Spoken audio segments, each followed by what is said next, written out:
Welcome to Stand Up for Doctors. I'm your host, Kim Downey. Thank you very much for joining us. This channel is dedicated to amplifying the voices of doctors, other healthcare professionals, and patients as they share their unique struggles, triumphs, and passions. My mission is to build connection and create advocacy for healthy doctors, driving positive change that benefits both doctors and patients. This is a space for everyone who cares about the future of healthcare. If you appreciate this content, please like and subscribe now. It really helps the episodes reach our target audience. And I would like to welcome Joshua Kenney and Eva Minkoff. Thanks for joining us today, Joshua and Eva. Thanks for Thank having us, Kim. You're very welcome. And by way of introduction, Joshua Kenney is the owner of R&E Custom Printing. He helps businesses stand out with custom brand printing, bringing your vision to reality. Mhm. And Dr. Martha Kenney is a pediatric anesthesiologist and Joshua's wife. And I had Martha on my podcast last year. And Eva Minkoff is an executive and leadership coach for bold healthcare visionaries. We're Um, both part of the Medicine Forward team, and I've had Eva on before with lawyer Amanda Hill. And we titled that episode, If We Don't Help Doctors, There Won't Be Enough of Them. And Dr. Zev Minkoff is a pediatric gastroenterologist and Eva's husband. And I haven't met him yet, though I say yet. I hope it's just a matter of time, Eva. So today we'll be talking about how when I attended the New York City Burnout Symposium in the fall with the Medicine Forward team, a physician and I were discussing what my friend Pat, a nurse and a lawyer, had said, that doctors are expected to be superhuman and not complain because of their salaries, that many people don't have empathy for them because they think a doctor's life would be the ultimate. And right now, that like actually wants to make me cry. And the physician suggested that perhaps people would relate more to physician family members and I could interview them. And coincidentally, just a few days later, I was communicating with Joshua and I asked what they'd be doing for Thanksgiving. And he said it'd be alone with his young kids because Martha was working. And many people don't give a thought to the daily sacrifices doctors' families make. So we're here to talk about that. And as we get started, Joshua, what would you most like our audience to know about you? yeah, thank you very much, Kim, for the introduction, and nice meeting you, Ava. I listened to the podcast that you guys had earlier, and it was really great. Kim, I just want to also praise you for the work that you're doing advocating for doctors. Um, a little bit about me, just to add to the introduction. I am a trained industrial engineer with some decades of experience in healthcare systems, working alongside physicians and healthcare professionals to solve complex challenges across primary, urgent care, emergency room, ICU, just name it. I've been everywhere, like behavioral health and much more. My passion is making healthcare better for all. And beyond healthcare, as you said, I run a branding focused commercial printing business and serve as a minister. Kim, I am very excited about today's conversation as part of your effort to increasing awareness and support for doctors, because when we support them, we improve healthcare for everyone. Yeah. Absolutely. And I say time after time, everyone wins when physicians are well. Yeah. So thank you for sharing that, Joshua. Sure. And Eva, what would you like us to know about you today? Well, I find it important for people to know that before I was a physician's wife, I was and still am a chronically ill patient. I've been navigating the system since I was 8, wasn't properly diagnosed with anything really until I was 30. Mm. And therefore, well, people like myself, and I've run communities of people with chronic illnesses, tend to not like doctors so much. Mhm. There's a lot of gaslighting, or there's a lot of not being believed. And so to hear that I support doctors, that I stand up for doctors, honestly, and I did even before I met my husband, but I'm not surprised that I married a physician in the end. Uh, it's, I always knew that something was wrong. Like, I don't know if we curse on this this podcast, but like No. basically, I didn't understand why doctors, there was like a disconnect between us, and like people would say they're really mean or they don't care. And I'm like, that Mhm. can't be true. Mhm. Even though I'm experiencing that as a patient, I Yeah. was like, something is wrong. Mhm. And obviously, I learned over time through some of my jobs in healthcare, and then some of my friends who became doctors, and ultimately my husband, exactly what's going on behind the scenes and why they are far from superhuman, and they have it's far from a life of luxury and ease or whatever the Yeah. outside world perceives. Yeah, Joshua, what does that bring up for you? And then what would you like to share? I mean, I think what Eva is saying is so true. Uh, and I wonder why people don't like doctors, right? You know, the first people, or even let's bring it all the way to the first responders. They are the first people who we encounter when we have problems with the human mechanics, right? And so why wouldn't we like them? And I think it's just probably some false misconception about, about doctors. Having worked with physicians, I just I just believe that they have done a lot in life. Talking about when I talk about done a lot in life, meaning they have sacrificed a lot.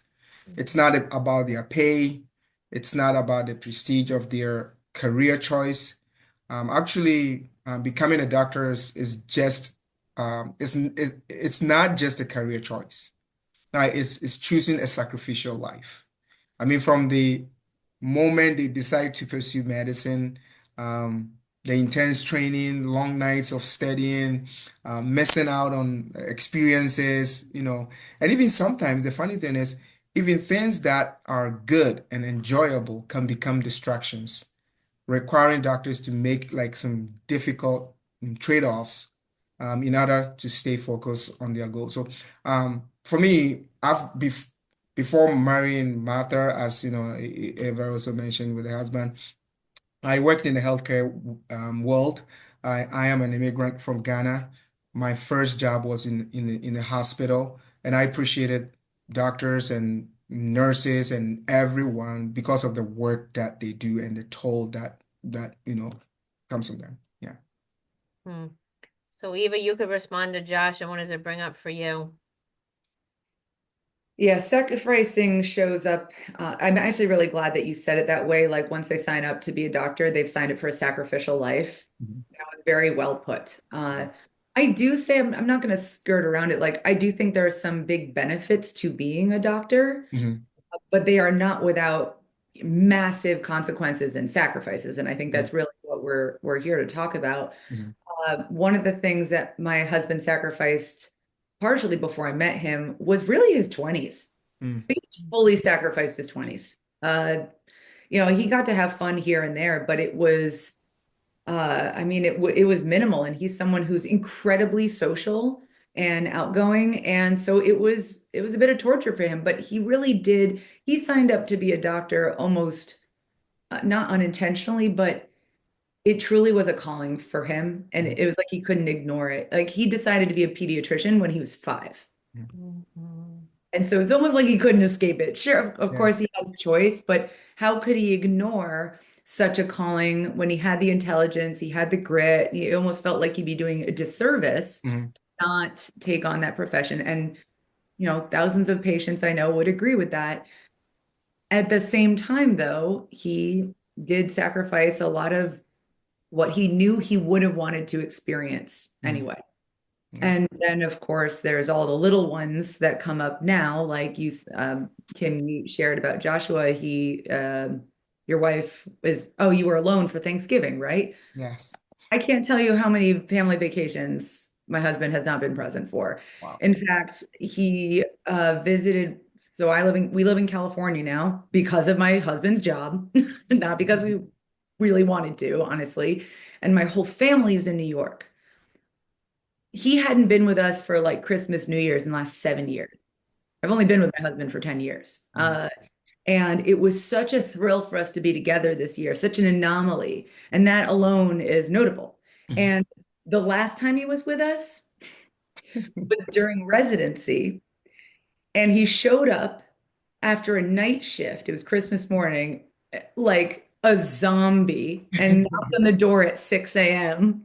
Oh my I goodness. have pictures of him that day, like opening presents, and he looks, I mean, like a zombie. He just Yeah. looks totally zombie. And so I'm glad he was present for it, but not what one expects to be experiencing on such a Mhm. joyous family-free day.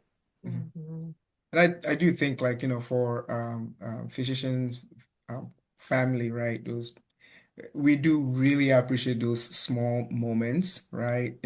Our husbands or wife will come home, they walk through the door, you know that they've gone through a lot during the day. And the fact that they are coming home, it's much more appreciated. Because maybe after 24 hours, at the workplace, or a long surgery, like, a lung transplant or liver transplant that could take a whole day, almost the whole day, and a whole night. So we do appreciate the time that they walk through the doors, come home, be embraced, and know that they are safe. They have a place to actually um, rest and recoup from whatever they encountered during the day. I've also seen, working with some physicians, I've also seen, like, talking about sacrificing, and as Ava mentioned, like, her husband sacrificed almost his 20s, right? It just dawned on me, like, pretty much that was the self, they sacrifice what I would put in quote self. And that sacrifice of the self is not a one-time thing. Mhm. It's always like it's part of their professional journey. Mhm. I've seen doctors who've come into the hospitals, they are working with helping patients, but at the same time, they know that the system that has been created uh, for them to work within. They are not the only people experiencing that system. They are experiencing the systems. Patients are experiencing the systems, and they want to do something about it. Mhm. So you have a guy like an engineer like me coming in and say, hey, we can improve our processes and all the stuff. We've seen physicians that have bought into that kind of, way forward, trying to say, yes, let's do something about it so that my patients will kind of like, they will not be delayed. They will be seen appropriately. We'll have enough time for them. And also on my end, I can also go home and take care and meet my family, you know. Mhm. So yeah, just something that I just wanted to say. So yeah, even anything you wanted to say in response to Joshua, and also I was thinking about this conversation a few hours ago. I was thinking about that doctors hopefully are still getting some joy out of their work, right? When they really can help a patient and have a successful outcome when they come home, but I think a lot of times they take it for granted, or if they get a thank you and don't necessarily take in the good, even if they do, since they generally don't tend to like brag, they might not talk about that a lot. But if they have a poor outcome or they've had a long day, when they come home, they bring that with them. So I was just thinking that as spouses, in some ways, you don't get necessarily the ups and downs. In some ways, it might be more of the down. So I don't Mhm. know, even if you wish, and Joshua to speak it all to just the experience of being married to a physician with the weight that they carry. Yeah, I know, Kim, that you speak extensively with different guests about burnout and moral injury. And here I think we can talk about how that relates to us in our with our spouses, like in our marriages and what that looks like. And of course, for every marriage, it looks different. Mhm. And depending on how comfortable they are sharing certain things, the dynamic of that relationship. I'm proud to say that my husband and I are very, very open, communicate a lot. Thanks to me knowing so much about the system, he'll actually talk about work with me. Mhm. And even so, he'll admit, it actually literally happened yesterday, that he's having tremendous fear around like what's happening politically and how it's going to affect the healthcare system, possibly even his direct job and salary and stuff with Medicaid. Anyway, Mhm. he had been feeling that all week and hadn't actually expressed it to me. And he doesn't usually hide things, but there's so much going on, and he's also not sure the extent to it. Maybe it will be valuable. I don't want to speak for him and why he hadn't shared sooner. But I had to comfort him on a whole other level yesterday because I was thinking about what that must be like for him in Mhm. having such fear around the security of our family, but also his identity as a doctor. And and then at the same time, on our side, when we're trying to support our spouse or significant other, whatever they're talking about might be affecting us too. Yeah. Mhm. So I have to comfort him while also not freaking out myself. Yeah. Right? Like, um, and that balance. And I would say that shows up in a lot of different ways in a Mhm. relationship, not just in a doctor, but it's being a doctor just adds this level of extremism to Mhm. pretty much everything because Yeah. it really is. I mean, some instances are truly life or death Mhm. or life altering. Mhm. And I mean, the pressure is just endless. The pressures and simultaneous limitations are outrageous, and they have to handle it. We have to be there for them Mhm. and also handle whatever's going on with them at the same time. Yeah. And then there are spouses that apparently don't interact with their physician uh, counterparts. Like it's almost like it's a job that they don't talk about. That's a whole other issue. Yeah. Right, right. We'll need another podcast for that. So, Joshua, I'm sure you can relate on many levels to what Eva said, and even the fact that Martha is a sickle cell researcher, and I'm sure even concerned about funding now Yeah. with that, right? So, all the things that Eva just said, I bet resonate with you and Martha. Yeah, it really resonates with me.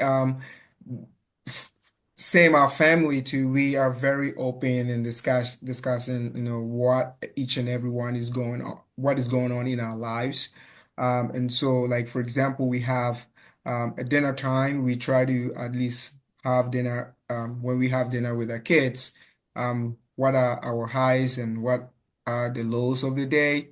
And so we get to have both side of the coin in terms of what happened at work, in terms of Martha, what happened at work that really got her like, yes, this is the reason why I did medicine. Or, oh my gosh, I don't want to do this work anymore.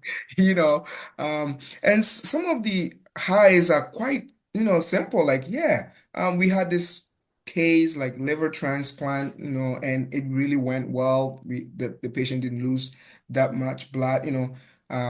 Not everything can she would she share with us because of HIPAA regulations and all the stuff, but the things that you could see that when she referenced those some of these cases, it animates her and she's like, yeah, I'm very happy I'm able to save life. I'm able to go back to the parents of this kid that I put under anesthesia to say, hey, your child is doing well. She's fine, he or she is fine, and she'll be coming out very soon, and all the stuff. Um, the other side of the coin, like the low moments. If sometimes they have to, you have to go to a patient, like a patient codes in the OR.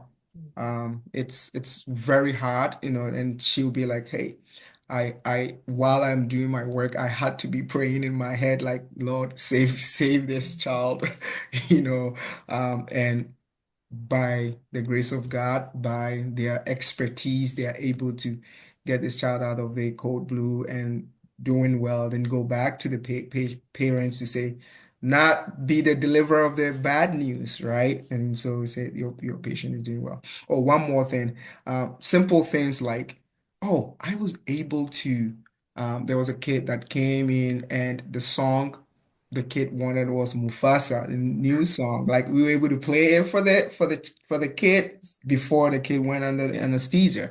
Those are some of the few moments like she really like enjoys, and and these are some of the stories that we also appreciate as a family. Simple, simple things. Yeah.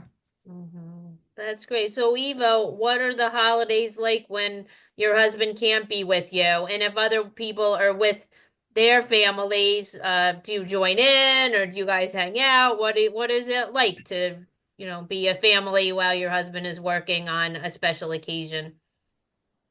It is, yeah, it's a mixed bag because, well, it's definitely been this way since I met him, right? So there's some expectations in line, which helps. Expectations in general will always help. Uh, but there's always a part of me and the experience missing when he's not around. Because, like him, I am very social. I will still always go do something and be with people. And because of his profession, everyone understands. So there's also that perk. But I honestly, I wonder how it's going to affect our daughter more growing up. We have a 2-year-old, and right now she seems to really get that we go to work and it's not a big deal. She's like, yeah, she knows that her father is a doctor, which is very cute. And she likes to play doctor. I don't know if it's because of it, but it's her favorite game in the whole world. Anyway, I'm getting off topic. She Good. she seems very proud of us and proud of our work, but she's our child, and it will inevitably impact her when her father can't be present for holidays or shows or sports or whatever it may be. And because she's a child, I'm sure there's going to be that mix of some pride, but also the kids, for this is developmentally appropriate, they're more self-centered, right? They're gonna be like, I don't understand why I don't have this thing or this person or this support. So I know it's going to take a toll on her, and that will take a toll on me too. hmm Yeah. So, Joshua, what's it like for you and your kids?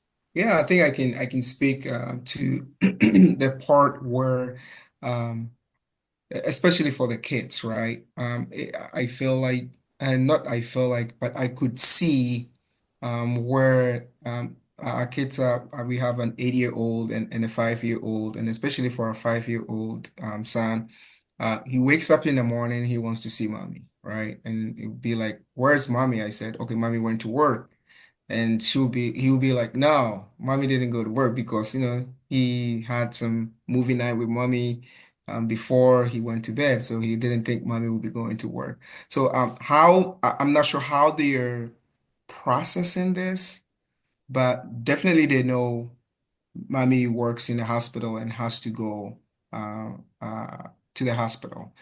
If she's working as a researcher and maybe working from home at some point. It's yet still she's on meetings with her research team. We can distract mommy and all that stuff. And so I do think that they are thinking it through and they are saying, hey, probably is this something that I want to do? My daughter doesn't want to be go into medicine. She's 8 years and hmm she's like, I don't want to be a doctor like mommy. I want to be something else. And she knows what she wants to she wants to do, but it is quite surprising that I'm not sure what triggered that. It could be that she just have interest in something else. Or she feels like, okay, mommy's not always around, right? She's doing her best to be around. Um, but maybe this is not the life that I want. And even when you talk to Martha, it's like, hey, would you push your kid into medicine? She would say no. And the reason why I talk about pushing our kids into medicine, I would like to bring in a bit of a cultural perspective here. Um, Immigrant from Ghana. Martha is a first generation immigrant as well. Um, in our families, in order to, our parents come here, they hustle, and so they don't want their children to also hustle. They want their children to get to a place where they can be stable in terms of financially work and all this stuff. And so they push their kids, let's go into healthcare, medicine, doctor, pharmacy, and all the stuff.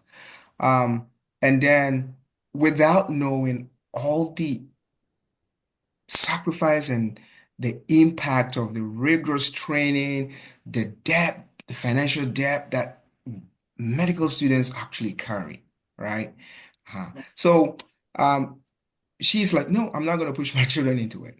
I will have them choose whatever they want to actually do. So I think it may have some impact on the kids. I don't know. I'm yet to maybe read about, some other people experience about how their work schedule and lack of enough availability, how that is impacting their children. Yeah.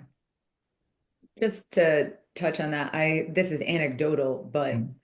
I don't think I've met a single person who has one or two parents that are physicians that has not been impacted greatly. Not net all negative, just Mhm. like as you said, like it's a sacrificial life. Yeah. I mean, parents influence their kids regardless, but Yeah. there's something particular about them being a doctor that will influence them. Mhm. Sometimes, I think it might be less so now, but sometimes that's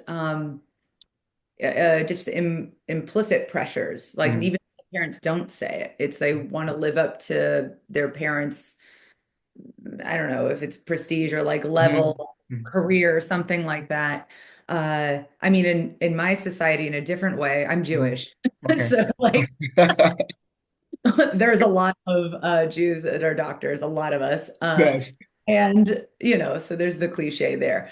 But it's also why, just to put in perspective, Mhm. I training for medical school, like I was applying to med school, it was Yeah. happening. It wasn't until I took a breath and was like, do I actually want to be a doctor? Mhm. That I decided to take an alternative path around it. Mhm. But I just assumed that that was the thing that I needed to do. I want to Yeah. help people. I really like, biology and the Yeah. medical sciences. Oh, well, I have to be a doctor. Mhm. So there's pressures that come from all over the place, for Mhm. sure. But I do think that with such a career, how could it not impact our loved ones, Yeah. really? Mhm. Yeah. Yeah, well, one thing I want to share is just last night I read a post right before I went to bed by a neurosurgeon, and he had just had an elective case with a person in their 80s, and the surgery by all means was a success, but 5 days later she died in the hospital, and he think maybe it was a pulmonary embolism or a heart attack. Mm. And he just shared this heartfelt post about how devastating that was for him. Mm. So people, as we talked at the very beginning, you're wondering, well, why don't, why people don't like doctors or they think doctors don't care. What they don't realize so many times is how deeply physicians care about their patients and how they have to carry that with them, and lots of times they don't show it because they put on this armor, right? This armor that they have as physicians. And sometimes when they come home, they don't take that armor off or they're afraid to take that armor off. So that it can have a far-reaching impacts. So I'd like you both to just share just anything else that you want for as we're winding down our conversation, and also how our listeners can get in touch with you. I'd say that doctors are always carrying more than they express. I think even when they express what's going on for them, it's still going to be the tip of the iceberg to some extent. Like I said, with my husband, he shares all the time, and always end up realizing there's so much more he hasn't shared. And possibly that's because he hasn't processed it himself because he feels like he can't in order to move on. So doctors are always in need of support. And I suggest anyone who is in relationship with them in any form to ask them not just how they're doing, but like, tell me what's going on. Mhm. Open-ended questions. Mhm. Mhm. Yeah. I do agree with that. I believe that many doctors feel isolated because of their schedule limits, right? And in social life, and even their ability to attend like kids events, family gatherings, and all the stuff. And they also have this pressure, a pressure to always get it right. Um, and one mistake can have a life, altering consequences. But they are humans. We also have to look on the other side that they are humans. We can show some level of empathy. So, what can people do to advocate for doctors or encourage them? Simple acts like, thanking your doctor, understanding that a delay in appointment or it's not necessarily because they want to do that, right? Majority of the physicians that I have worked with, they have the best interest at heart. We just have to know that, even in America, we do well-trained physicians, well-trained healthcare professionals, but the systems within which we work, they are not perfect systems. And so we just have to sometimes give them the benefit of the doubt that they have everyone's interest at heart and they are doing their best to take care of the patients. And so a thank you could go a long way. And I want to say one more thing that I think maybe the continuous improvement community would like or would love me for saying that. As a patient, just ask your doctor, right? Hey, um, what's the improvement, work that your team or your group is working on? Then the reason why I ask is that if doctors are involved in helping with some of these continuous improvement work, it goes a long way to help the doctors and also help the patients. Um, if they are not at the table, that is when somebody would dictate how they should practice medicine, and that can go in a long way impacting them and also impacting the patients. Yes. Yeah, 100%. And I'm trying to make a big impact for Doctors Day, which is March 30th. And this episode will air before then. So if everyone can send a thank you note to a doctor, Yeah. including doctors, they have doctors too, their family members have doctors, or a colleague that impacted their life. Imagine being a doctor and receiving a thank you note from a colleague. It can make a big difference. So if everyone can send a thank you note to a doctor, Yeah. and Eva, how can our listeners get in touch with you? Honestly, just search Eva Minkoff on LinkedIn. Um, or on YouTube, I have a TED Talk called 5 Minutes to Fix Our Broken Healthcare System. Yes, I know that's a bold title. Learn more about my advocacy with doctor-patient relationships. And how Yeah. about you, Josh? Sure, I'm also on LinkedIn. You can search me, Joshua Kenney. Um, and I know, Kim, you and I, we are putting together some stuff that people can actually just purchase at a good price to give to their doctors. Something simple, like, if you want to give a gift to your doctor, reach out and let's think of something that it wouldn't break your bank, but still your doctors will really appreciate that. So, I want to say thank you very much, Kim, for doing this. I think you are doing a very phenomenal work advocating for doctors. Yeah. Yes, absolutely necessary. And, you know, so much, it's so special that it's coming from someone who's not a doctor. Like I Yes. really, and I think necessary. We need more voices from people who are not doctors, even people who are not married to doctors, Yeah. speak up for their experience. It's really such a gift you're giving the world. Well, thank you both. I appreciate you both very much. And also, I do have this work group called like Patient Empathy for Physician Well-being, and we're working to see what we can do. And if that grows, that'll only help as well. Lovely. So, thanks again for being my guests today, Eva and Joshua. I'm so happy to have this conversation, and it will be posted in a couple of weeks. And how I end every episode is I say, in closing, to move the needle in healthcare, we all need to raise our voices and we all need to care about each other. We already know that doctors need to care about patients. Patients need to care about doctors too. So stand up, doctors, and let's stand up for doctors. Great.